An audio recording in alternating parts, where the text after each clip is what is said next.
The Cross and Its Shadow by Stephen N. Haskell. Narrated by Timothy Turner. Stephen N. Haskell is the author of the story of Daniel the prophet.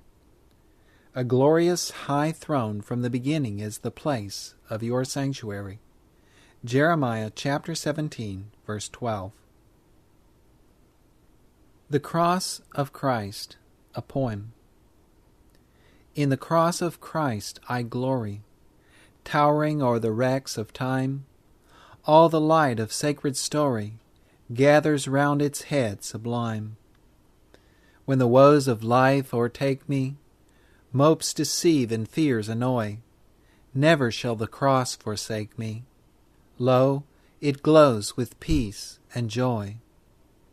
When the sun of bliss is beaming light and love upon my way, from the cross the radiance streaming adds new luster to the day. Bane and blessing, pain and pleasure, by the cross are sanctified.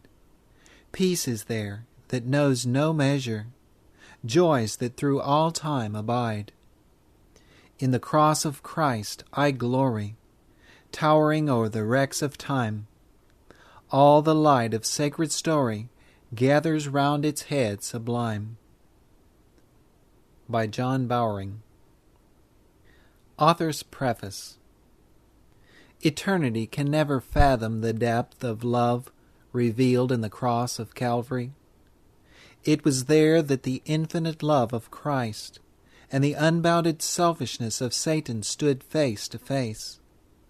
The entire system of Judaism, with its types and symbols, was a shadow of the cross, extending from Calvary back to the gate of Eden, and contained a compacted prophecy of the gospel.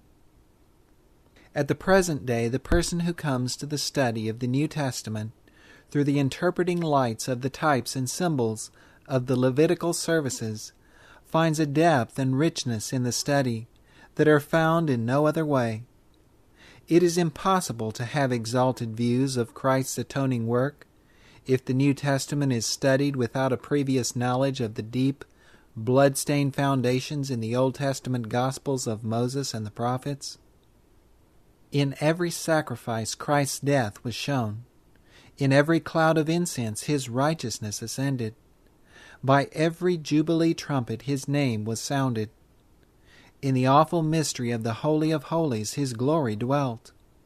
In the light shining from the sanctuary, the books of Moses, with their detail of offerings and sacrifices, their rites and ceremonies, usually considered so meaningless and void of interest, become radiant with consistency and beauty.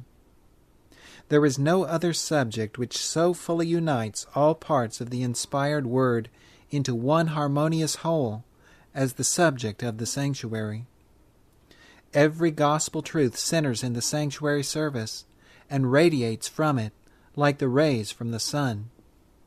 Every type used in the entire sacrificial system was designed by God to bear resemblance to some spiritual truth.